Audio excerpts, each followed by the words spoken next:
वह मेरा पहला प्यार था, शायद आखिरी भी, जिसे मैंने खुद से ज़्यादा चाहा था। यह कहते हुए प्रिया का स्वर बुझ गया। निभा ने उसका हाथ अपने हाथ में ले लिया, प्यार से उसकी थोड़ी ऊपर उठाते हुए कहा, पगली, तो इतनी खूबसूरत है, कामयाब है। पहले की बात अलग थी, अब तू समझ, तू अपना एक मुकाम बना चुकी है।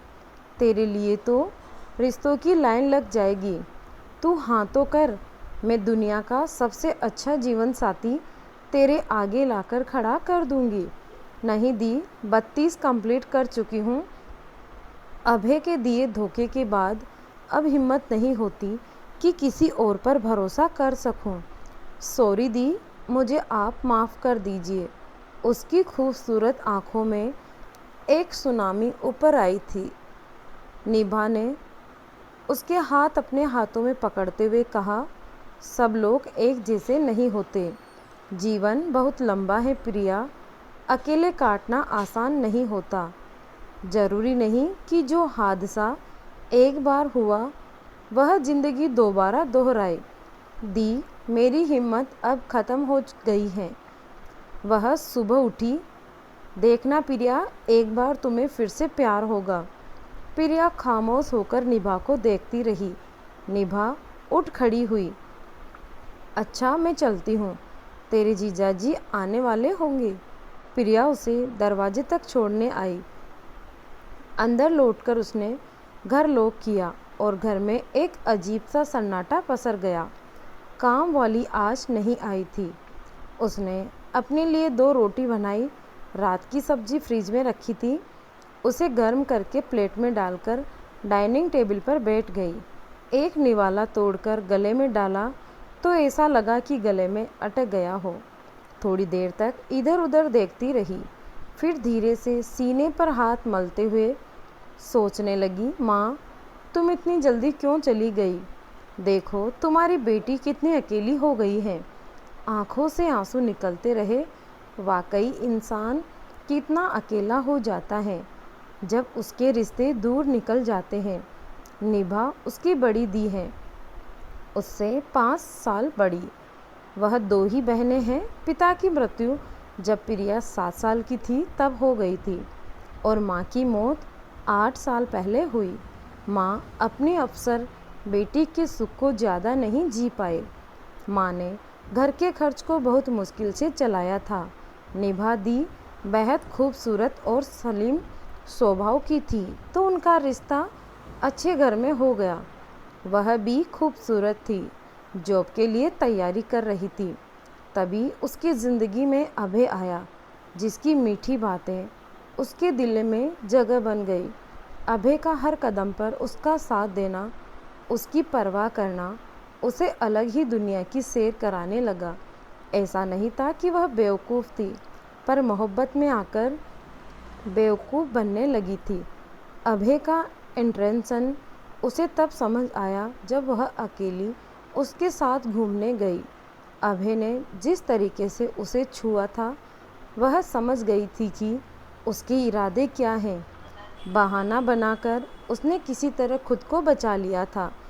एक दिन जब उसने फिर उसके करीब आने की कोशिश की तो उसने उसे साफ लफ्ज़ों में कह दिया कि शादी से पहले मेरी जैसी लड़की से कोई भी उम्मीद मत करना।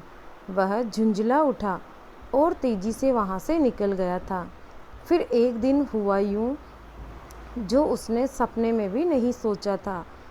उसने उसे किसी को फ़ोन पर बात करते हुए सुन लिया था कि बड़ी मुश्किल से चिड़िया को जाल में फंसाया है। इतनी आसानी से तो जाने नहीं दूंगा। उस जैसी लड़कियों को तो मैं चुटकियों में खरीद सकता हूँ, पर मुझे उसके घमंड को तोड़ना है। गरीब घर की इस छोकरी को इतना गुरूर पता नहीं किस बात का है कि अपने को छूने भी नहीं देती, और कुछ क्या खा करने देगी। क्या अब उसे बिस्तर पर लाने के लिए गले में शादी का फंदा पहन लूँ? इसके लिए दूसरा प्लान बनाना पड़ेगा। वह उसके पीछे कब आकर खड़ी हुई उसे पता ही नहीं चला। जब वह पीछे मुड़ा तो उसे देखकर दंग रह गया। उसने बात बदलने की कोशिश की, पर तब तक बात ख़त्म हो चुकी थी। फिर प्रिया ने अपनी माँ को साथ लेकर यह शहर छोड़ दिया। मोहब्बत शब्द से उसका विश्वास उड़ चुका था।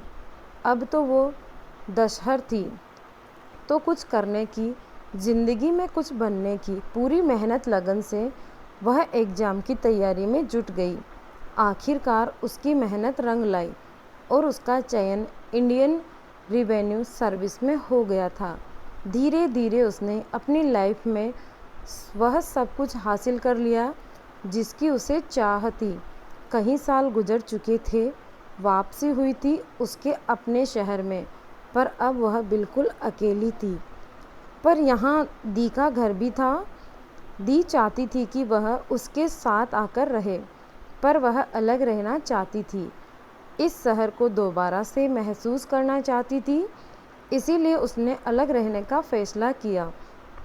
अपनी पिछली ज़िंदगी के बारे में सोचते हुए वह अभी तक अपने विचारों के समंदर में डूबी हुई थी कि अचानक उसका फ़ोन बज उठा। हेलो हेलो प्रिया, कल संडे है, तुम कल लंच मेरे साथ कर रही हो? उसकी बेस्ट फ्रेंड कविता का फ़ोन था। बुझे स्वर में उसने हाँ कर दी। संडे सुबह हल्की बारिश थी। उसने नहा धोकर भगवान के आगे दीपक जलाया, फिर नाश्ते में कॉर्नफ्लेक्स लिया। अलसाई हुई सोचने लगी, अभी तो कविता की यहाँ जाना है।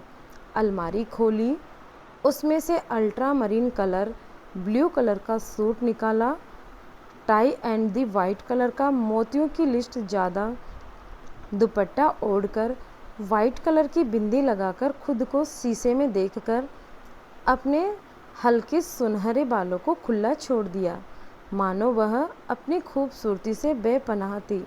उसने अपनी गाड़ी निकाली और चल दी वहाँ पहुँचने के लिए। टेढ़े रास्ते 1.5 घंटे का रास्ता तय करना था।